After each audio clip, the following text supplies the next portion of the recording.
नमस्कार, मैं Manu Pawar. The federal देश के इस वीडियो में आज हम ये जानने की कोशिश करेंगे कि क्या भारत में एविएशन का मौजूदा संकट उस नई पॉलिसी की वजह से हुआ है जिसमें पायलटों और क्रू मेंबर्स को रेस्ट देने का समय बढ़ाया गया है।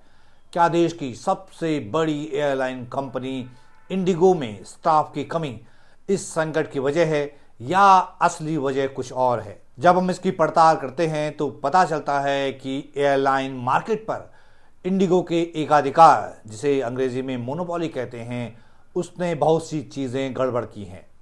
वरना कोई एयरलाइन कंपनी इतना बड़ा दुस्साहस कैसे कर सकती है कि वो देश के एयर ट्रैवल को एक तरह से बंधक बनाकर रख दे। पिछले हफ्ते इंडिगो की 2000 से ज्यादा फ्लाइट्स रद्द हुई। ये कोई मामूली बात थोड़ी है। इंडिगो अब इस बात को लेकर जांच के दायरे में है कि वो नई एविएशन रेगुलेशंस के मुताबिक योजना बनाने में नाकाम क्यों रही, जिसके कारण देश भर में बड़े पैमाने पर उड़ान संचालन का संकट पैदा हो गया। ये पूरा संकट मुख्य रूप से पायलटों की कमी से शुरू हुआ। एयरलाइन नई उड़ान नियमों, फ्लाइट ड्यूटी टाइमिंग लिमिटेशन यानी FDTL के मुताबिक पर्याप्त योजना नहीं बना पाई इंडिगो, जो तय करते हैं कि पायलट कितने घंटे काम कर सकते हैं। दुनिया के प्रमुख एविएशन मार्केट्स के जो डेटा हैं वो बता रहे हैं कि दुनिया के सबसे बड़े एविएशन मार्केट्स में इंडिगो अपने घरेलू बाजार हिस्सेदारी के मामले में सबसे आगे है। कोई उसके आसपास भी नहीं है। इंडिगो भारत के घरेलू बाजार का 64% हिस्सा नियंत्रित करता है। यह एयर इंडिया के 27% से 2 गुने से भी ज्यादा है। जब पूरी व्यवस्था एक ही एयरलाइन पर इतनी ज्यादा निर्भर हो जाए तो उस एयरलाइन की समस्या सबकी समस्या बन जाती है। और जैसे ही इंडिगो लड़खड़ाई, भारत का बड़ा हिस्सा उसका असर महसूस करने लगा। इंडिगो का विशाल आकार भी उसके दबदबे की स्थिति को बताता है। इसे ऐसे समझिए कि इंडिगो के बेड़े में लगभग 400 विमान हैं, यानी एयर इंडिया के 191 विमानों से 2 गुने से भी ज्यादा विमान है इंडिगो के पास।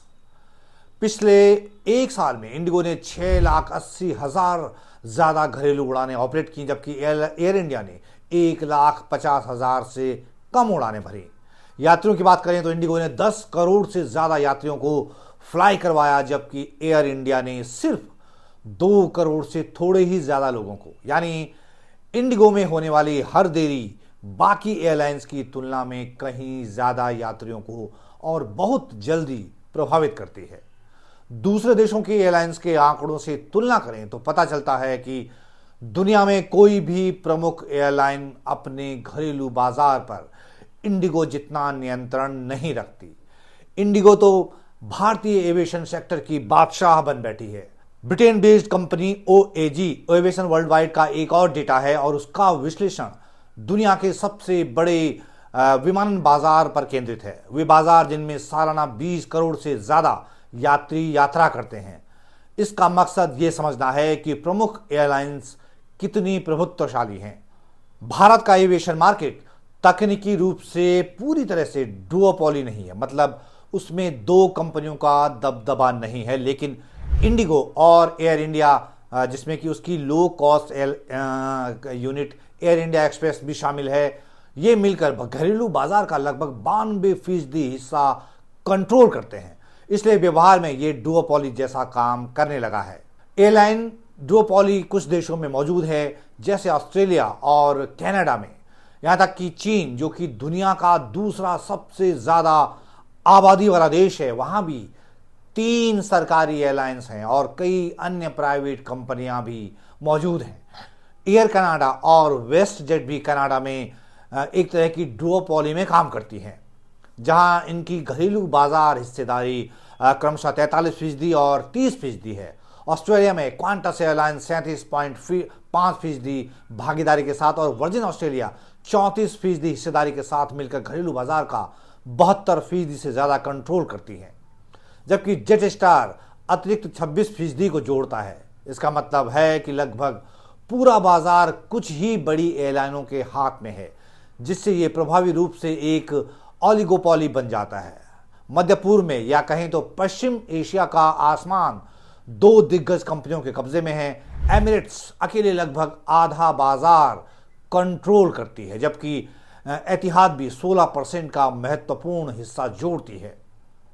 इसके विपरीत अमेरिका में जो बाजार है वो ज़्यादा कायदे से डिस्ट्रीब्यूट है, जहां अमेरिकन एयरलाइंस 21% भागीदारी के साथ, साउथवेस्ट एयरलाइंस 19% भागीदारी के साथ, डेल्टा एयरलाइंस 18% हिस्सेदारी के साथ और यूनाइटेड एयरलाइंस 16% हिस्सेदारी के साथ घरेलू बाजार को आपस में बांटते हैं। इस बीच नागरिक उड्डयन मंत्रालय ने कहा है कि एक हफ्ते की फ्लाइट देरी और कैंसिलेशन के बाद इंडिगो सोमवार को 138 में से 137 डेस्टिनेशन के लिए 1802 उड़ानें संचालित करने की योजना बना रही है, जबकि 500 सेवाओं को रद्द किया जाएगा।